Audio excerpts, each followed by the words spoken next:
Jeffrey, I'm fairly certain that there are people in the audience who are curious about your views on the election campaign, given the proximity you had or still have to President Biden as chief fundraiser when he was still in the race.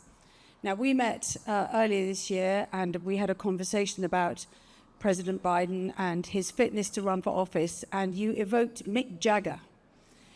You said, look at Mick Jagger, he's 80-something. Look what 80-something-year-old men are capable of. And I think after that, it began to be clear that not all 80-year-olds are equal or are made equally, and that there are some in the Mick Jagger mode and some who aren't. And I'm curious to know, at what point did you realize that President Biden was not Mick Jagger? Good. You take this one? Well, it actually never occurred to me. He is Mick Jagger. And I think, so I have had the privilege to spend the last, I would say, year and a half as a co-chair of his campaign, and to have, a front row seat as he set out to really fulfill a commitment, a promise, a determination to ensure that Donald Trump does not get back into the White House. That's what he said in the very first conversation I had with him when he asked me to join up his campaign. It is what he said to me when I met with him in Las Vegas 4 days before he stepped out of the race. And there was never a moment in between in which he, in any way, shape, or form, ever veered off of that mission. I will say that he is one of the most empathetic, caring, generous, great people that I have had the privilege to meet and work for. Nevertheless, do you feel relieved now that there is a new person running on the Democratic ticket? Well, I don't think it's a question of, since I had the same mission and goal that he'd had and continues to have, he continues to have it, I continue to have it. There is a point in time in which he believed that he was not going to succeed in his mission, and that Vice President Harris could. And that's the decision that he made. And it was based on data and information that came to him, where he said, look, I no longer am certain that I can, be successful in my mission. And for the betterment of the country, did one of the most selfless things I have ever witnessed. We know, all of us in life, we see it in business, we see it, in media and entertainment and movies, sports and politics. Dropping the mic when you are, the GOAT is really, really, really hard. And it's no easier for him than it was for Mick Jagger. Okay, well, perhaps I think we can come back to politics perhaps at the end. That would be a really good idea. Maybe we'll run out of time and we'll get on to other more. Maybe there'll be some questions. But for now, we will get back to business to talk about Wonderco.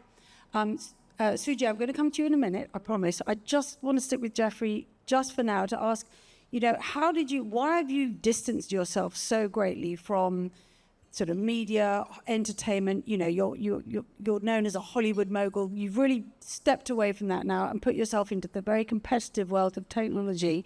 Why did you make that? Why have you made that move? Okay, well, a little analogous here about dropping mics. So I spent 40 plus years in the media and entertainment space during what I would have to, if it wasn't the golden era of media and entertainment. It certainly was the renaissance of it, working in the 70s and 80s and 90s, even into the 2000s. So I worked here in the city of New York as a teenager for the mayor of New York, John Lindsay.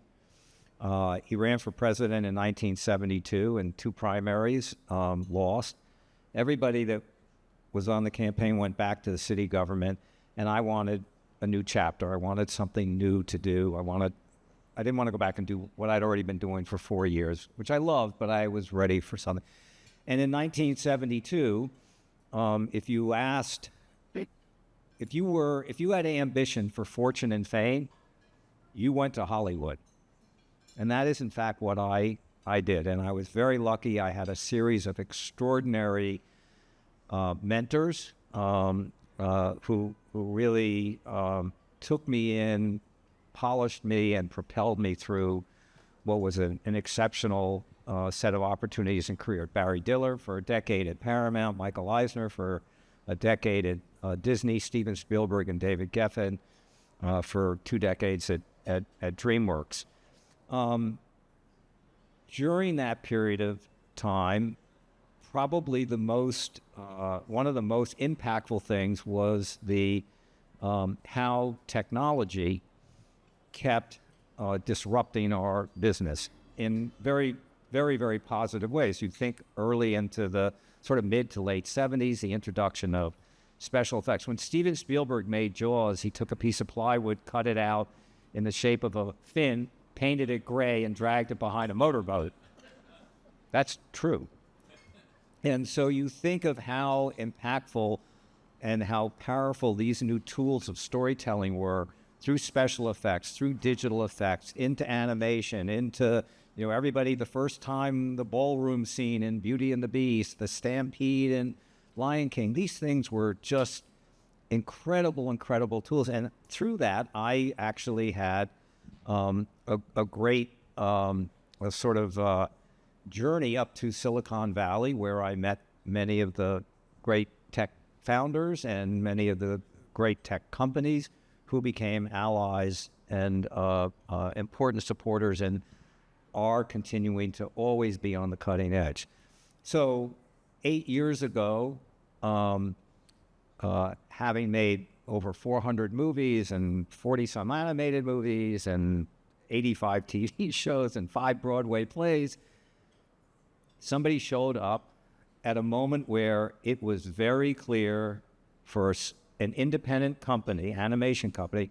DreamWorks was the largest producer of animation in the world. It's significantly bigger than Disney, not the company, just our animation business. And Brian Roberts from Comcast, showed up, and in that proverbial thing of an offer that was just in the best interest of my shareholders and my employees and everything that I had spent 20 some odd years building.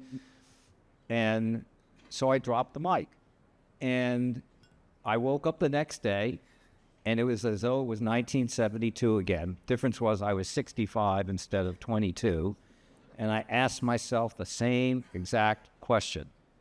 If I were 22 years old today, 8 years ago, and I wanted fortune and fame, technology in Silicon Valley was where I was going to go. And having had Barry Diller, Michael Eisner, David Geffen, Steven Spielberg as my mentors, I was lucky enough to find Sujay Jaswa, who's half my age and twice as smart as me. And 8 years later, we have had just the most remarkable, exciting roller coaster ride and partnership. And what I will just say, and then I would like to move on to this, but for me, this is like literally the 6th or 7th time in my career that, that sort of one door closes, another one opens, and it's always been great for me. And I read a quote about a year and a half or so ago. I don't know who it's attributable to, but when I read it, I went, wow, that's literally me. And here's what it is. Never let your memories be better than your dreams. And I wake up every day and I am so much more interested in today and tomorrow and what's in front of me. And what's in the past is just not what's front of mind for me. And that's a blessing. I hope for every one of you, you have that what's in front of you is just more exciting. Well, that's great. And Sujay, you're all about the dreams. So between you, you've raised a huge amount of money for your fund, Wonderco, and it's focused very much on cybersecurity at a consumer level. So I wondered whether, speaking very practically, Sujay, you're sitting in a room here full of people who care about cybersecurity as consumers, but they're also business leaders.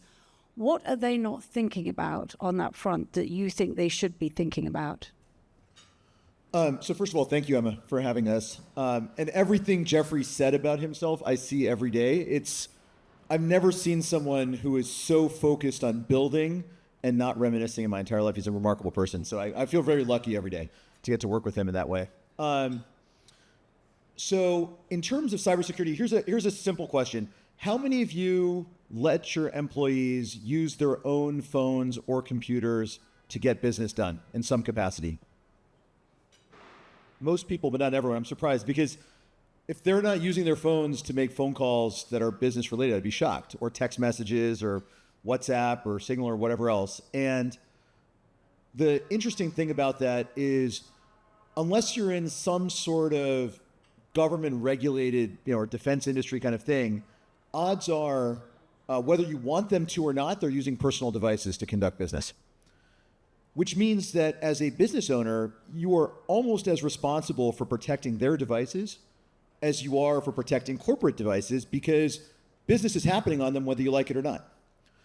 And so in February 2019, we set out to create a company that would be this generation's one-stop shop to help you protect yourself and your family online. Over the next couple years, it's become a leading product in allowing corporations to provide it for their employees so they can secure their personal devices. Because most of us don't want corporate software sitting on our personal devices. But they will take the best-in-class consumer software. So since then, the business is hundreds of millions of revenue. It's growing at almost 60% at the moment. And I think our view is that it's one of the few areas where you've seen virtually no innovation in a couple decades. And yet it's one of the big, every year, it's like we're all being boiled like frogs, right? So here's a little another bit worse. question. Who in this audience has actually had some kind of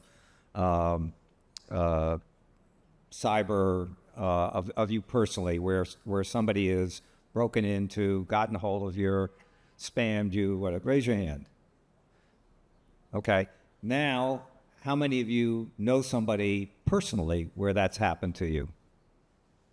It's everybody. And that's the point. I mean, this is an epidemic.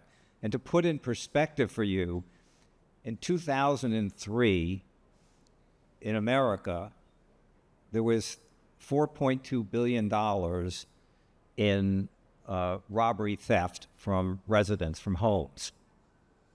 There was $10.5 billion of theft to individuals through cyber theft. Yeah, I mean, I think it's fascinating you said there's been so little innovation when clearly the threat is growing bigger and bigger.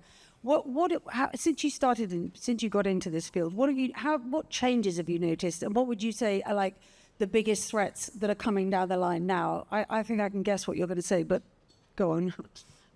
Well, it's actually threats to children is what we worry the most about.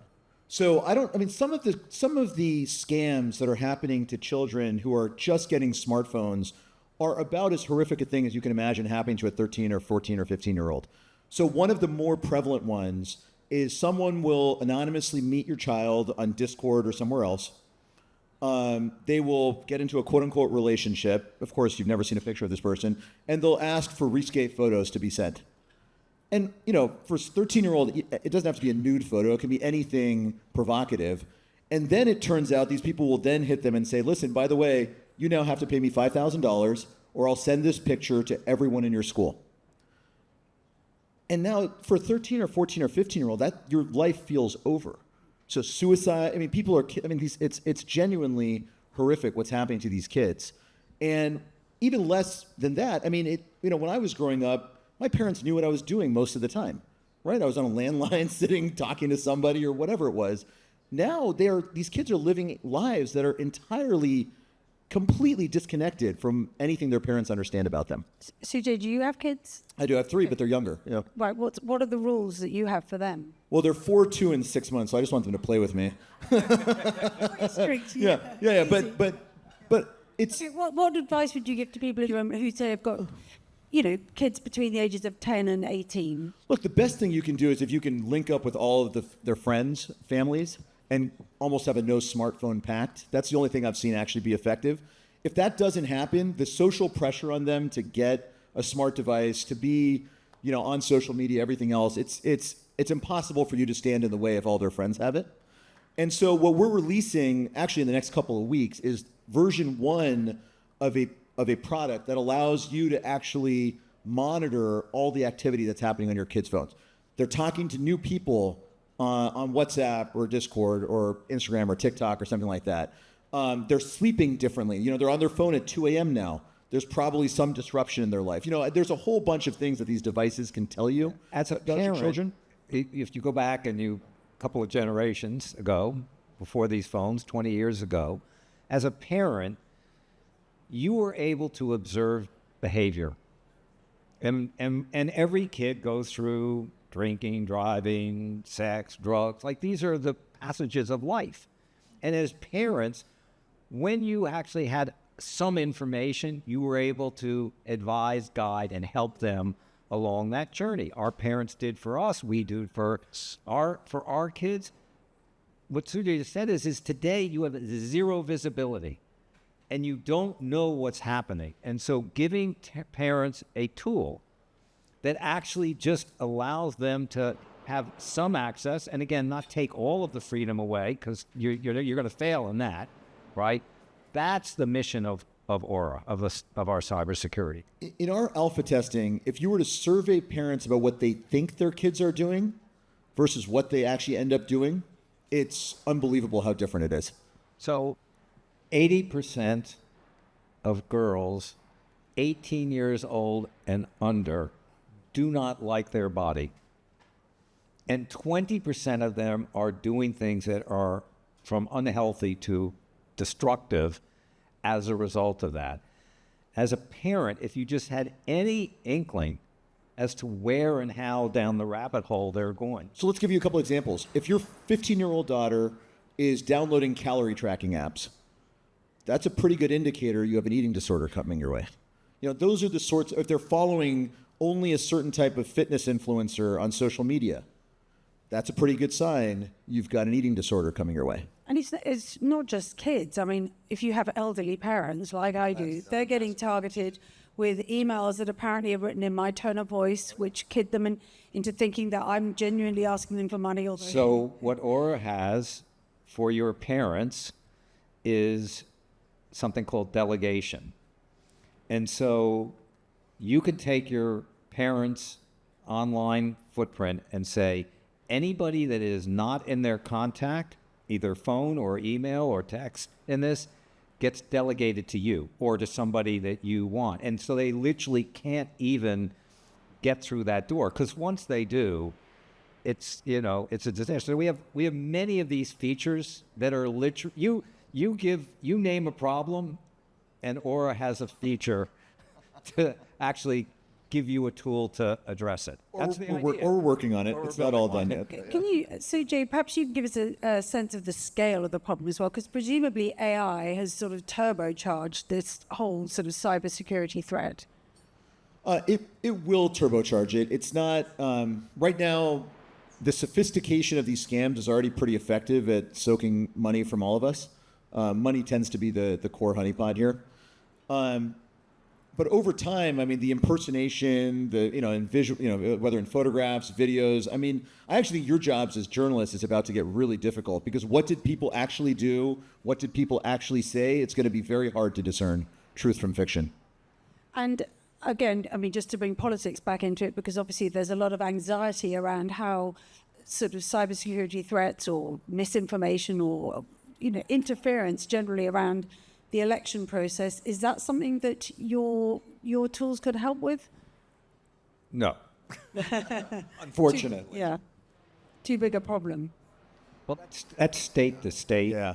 And that's just at a whole different level, and it's enterprise focus. It's just ours is trying to get every day in your daily life for you, for your kids, for your parents. It's a very different problem to solve. But the other is equally big and equally scary.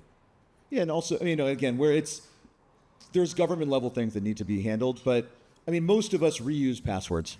Yeah. We shouldn't, but we do. We use the same passwords for personal and work, which means that if any of our passwords get leaked personally, all of a sudden your business applications are at risk. Those are the kinds of things we're really focused on right now. Right.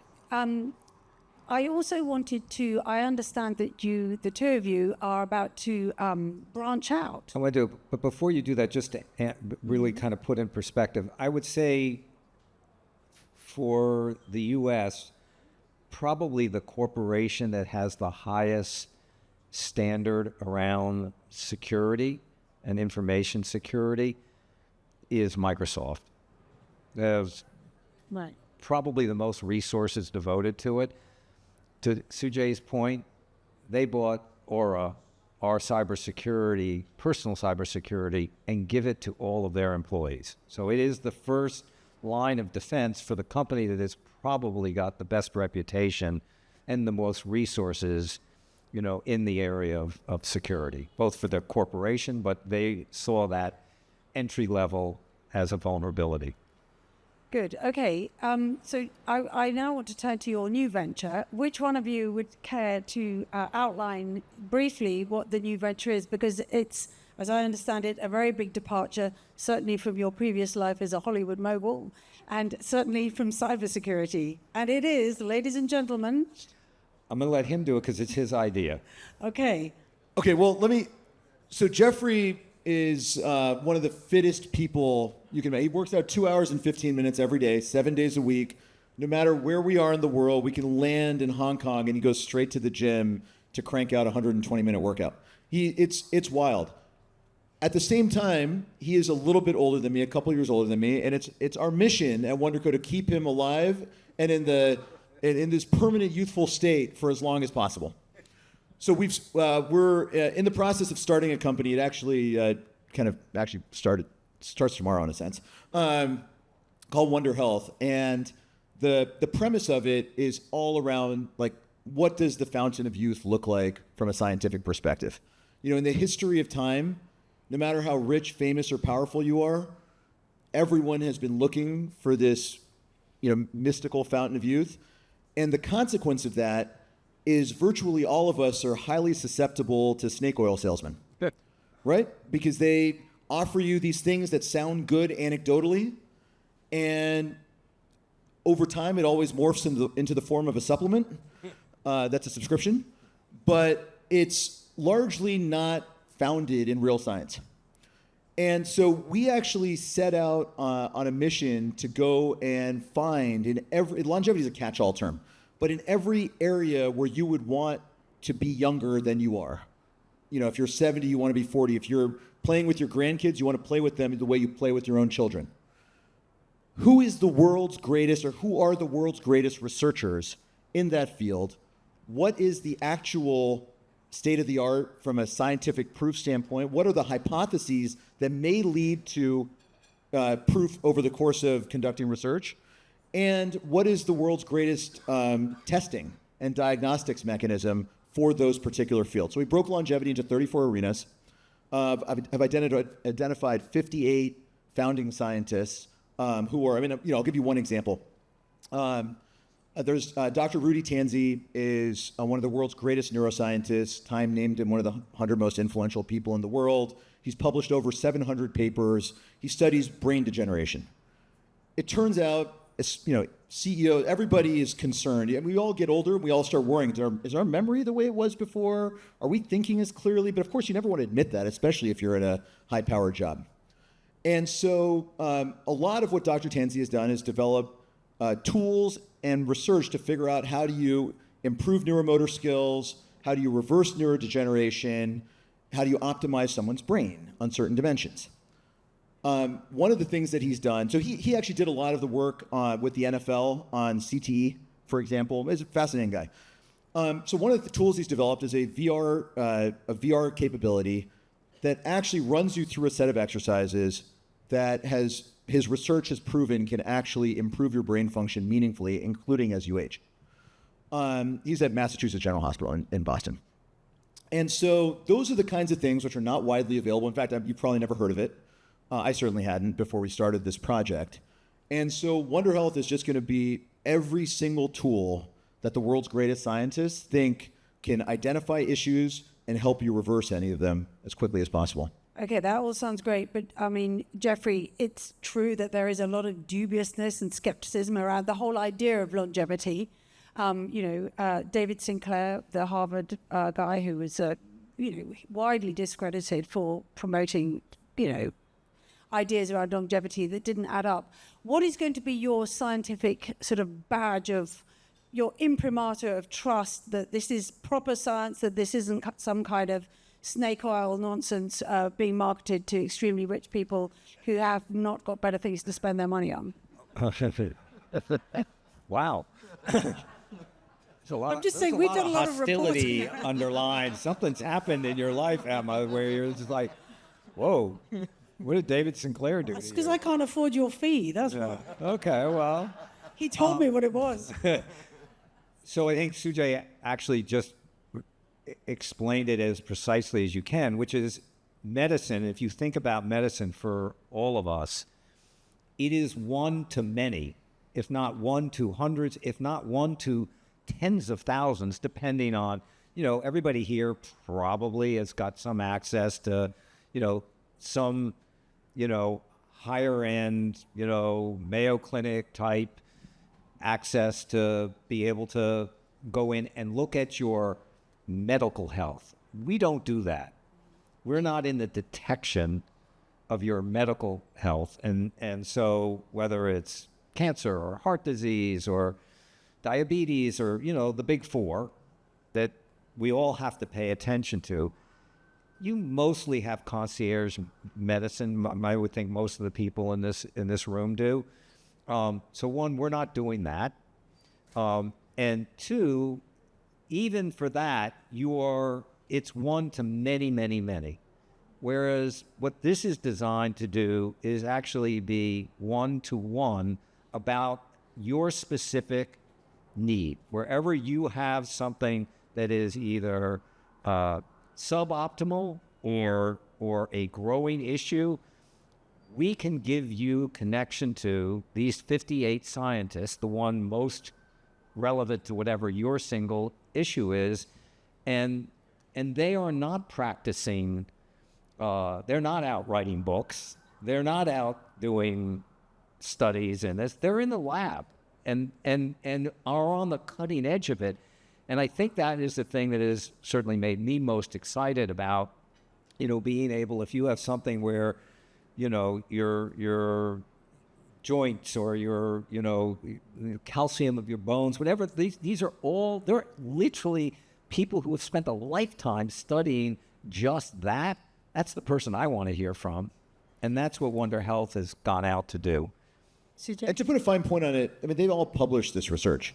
It's not like it's proprietary to us. This is all widely published. These are all great scientists for a reason. So have you both put yourselves through the process, as it were? I did 2 weeks ago. And what did you discover?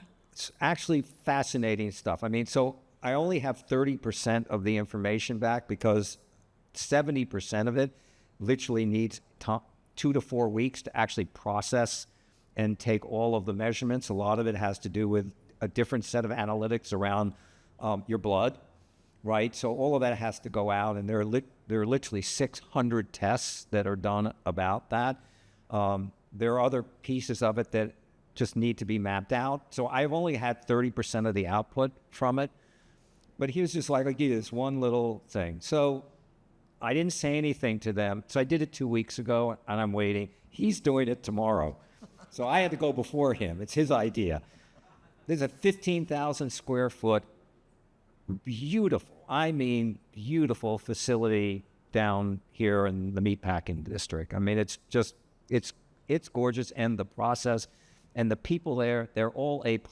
So I was blown away by it. As I said, I knew what he was doing, but I had not, sort of been part of the building of this. So I am probably a bit of a gym rat. And I had noticed some photographs in the last couple of months in which my posture, my posture just, I don't know, it didn't look like, I just felt like I had lost sort of and I didn't say anything to them. They went and they did all of these things around bone density and about joints and muscle measurements and all of that.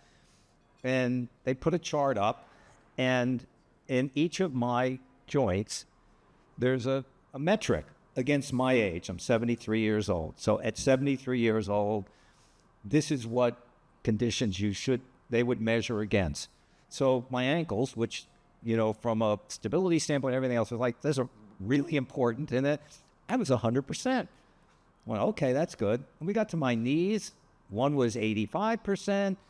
One was 70%. And interestingly, up on that chart goes these two numbers against my joints and my shoulder blades, 30%. So it nailed it. And then, literally, expert in this field came back and said, listen, the good news about that is it's not degenerative, and you actually can, here are 3 exercises that you can do. They're not going to change my routine. Routine's the hardest thing in the world, right? Changing anything in routine is. But these are 3 things that I could do that he said, 6-8 weeks, you will see a difference. And it's about tightening the muscles. I was going to say, do you want to give us a demo? I'm sorry? No. So that's just a teeny little thing. And I went, wow, that was really helpful. And another was my stability is not quite what it's meant to be. And he said, okay, from now on, when you brush your teeth, do this. See, I'm not quite stable enough. You ought to be able to do this for 30 seconds. I was told to stand on one leg. Maybe I'm going to get the 30 seconds. No, right? I was told you had to stand on one leg while you brush your teeth. So maybe, but you don't have the issue I have.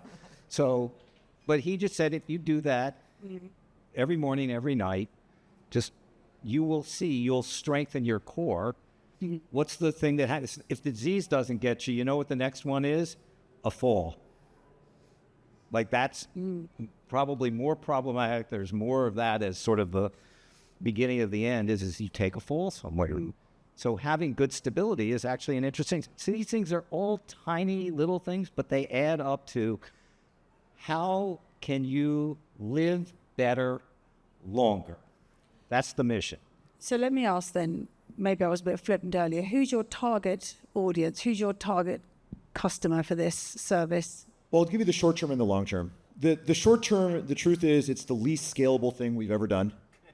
These scientists are extraordinarily busy. Surely it's a scalable business. Well, aging population. the goal is to make it scalable. So originally we would have just looked for an investment in a scalable company. We just couldn't find something. This is why we created this. And we're starting with something that will be a very small membership. And so it's going to be a range of people, but it's Jeffrey's friend circle. And then over time, the goal is to figure out which of these things appear to be more common than others, and is there a mass market product that we can create and then distribute in a standard way. So that's it really ends up being in an interesting way, almost a laboratory, a functioning laboratory that is a profitable, successful business for us. But the real outcome is I'm certain that we are going to discover best practices. We are going to, because we're getting access to the newest tech around these things. I mean, I took a couple of these tests and things they did with me. I mean, I've never had anything even remotely close to them, and they were fascinating about reflex and measuring brain response and, eye coordination and stuff. It was like, wow, I'm certain those things will find their way into a consumer, and we'll be on the edge of that. So, I think there is something big on the horizon, but it starts with first make this great. Okay, well, look, politics, cybersecurity, longevity, I feel it's All time. makes sense. It all makes sense. And I feel it's time to hand over to the audience for questions on any one of these topics, or indeed anything else. They want to go home. No questions? Oh, yes, there are. A tentative one here. I'm Jason Peterson at Go Digital. I'm similarly into the types of things that you're talking about with regard to longevity. We spoke about it earlier. I'm curious if in going through the process of setting up this laboratory, if you've come across standardized methods to measure, to your point about fall risk, things like stability, mobility, proprioception, and if maybe that's a way to scale or one of these scalable components in terms of diagnosing people's fall risk and providing corrective measure. I think in general, one of the reasons that this is a hard field is because every single human is different. And so it's really easy to oversimplify this stuff and lead people in the wrong direction. I'll give you another example of one of the areas of science that we've been studying, which is red light therapy. It turns out there's a lot of great benefits of red light therapy. However, every single person has a different interaction model with it. And so anything generic that's provided may have an effect on you, but also may not have an effect on you. So one of the things that one of our scientists has pioneered is that everyone who goes through this actually takes a saliva test. And then we send that sample to his lab, and he then comes up with a custom red light therapy model for folks that go through this. So I actually think what we need to figure out how to do is how do we make accessible the personalization part as opposed to providing standards which may or may not be relevant to any given person, because everybody's different. There's another question here.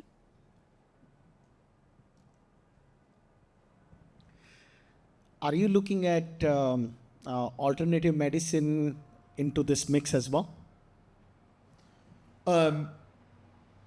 Our goal is to be as scientifically comprehensive as we can be. So as long as something has been validated through clinical trials and other kind of published research, we're excited to bring that into this. But what we won't do is things that sound good that may not have that basis in fact. What was the one that I sent you today? The article was in the Times about the Remicin. What's the drug? Oh, is this resveratrol? No. Yeah. Is that the one you're talking about? Which one? Is it rapamycin? Yeah, with rapamycin, which is a perfect example of something that there is no real proof of concept yet, and yet there are people that think that it's actually effective, right? So it was in the New York Times today. I read it. Not the Wall Street Journal. A lot of times things will be effective. If the Wall Street Journal, I would believe it. Thank you very much. This is on the record, Jeffrey. A lot of times what happens is there is something that has a positive effect, but there are tons of negative effects for any given individual. And, again, we all get seduced by the prospect of something getting better. And so it's so easy to shortcut the science. And that's what we're religious about in this case is if it comes from the scientists, if it's backed by credible published research, that's something that we will include. And if it's not, it goes in our list of TBD. And by the way, a big project here is that we will push a lot of the revenue back into research projects and help fund the scientists doing work so that they don't spend all their time writing grants to the NIH and instead can just get on with it. All right, there is one more question here. As somebody who no longer has little kids, but now has to worry about older parents, was curious, do you see banks adopting any of the models in terms of being able to set levels where your parents can pay up to $200, but they can't pay over that without a second approval, because right now it seems all on the families to deal with that, and it seems like that's should be basic capabilities that banks have, so that you can go in there, set the levels that parents don't wind up giving away the family fortune without the kids or other people being alerted. So there's two separate things. One is the alerting model. That's we already do that. So and that part's there and exists. The limits, my understanding, and I could be wrong about this, is that most banks do allow you to set a limit for yourself, but like you also have to worry about the fraud side of children taking advantage of their elderly parents, right? So I think banks have that issue to deal with from whatever their kind of own internal compliance model is who gets to set those rules. But you can, if you go to an ATM, you're usually capped by some withdrawal limit that you may or may not want, depending on where you are. Yeah, but I know, like, my dad has walked in and your son is in jail. You need to send. That happens all the time. Right. I mean I think you can do things like effectively the banking version of two-factor authentication, where two people need to authorize something. There are versions of these models that are out there. Okay, well, look, I'm going to wrap this up by bringing us briefly back to politics. God, I'm just shocked. Jeffrey, it's easy. I just want to know, what advice would you give Kamala Harris? It's obviously a very close election. There's been a lot of complaints that she hasn't set out her stall on the economic front. What would your advice to her be?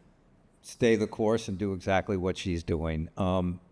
Yes, voters want to and have a right to know. I think that she is working as diligently and as quickly as she can to both run a campaign and be thoughtful about responding to these, real policy questions that people want to know.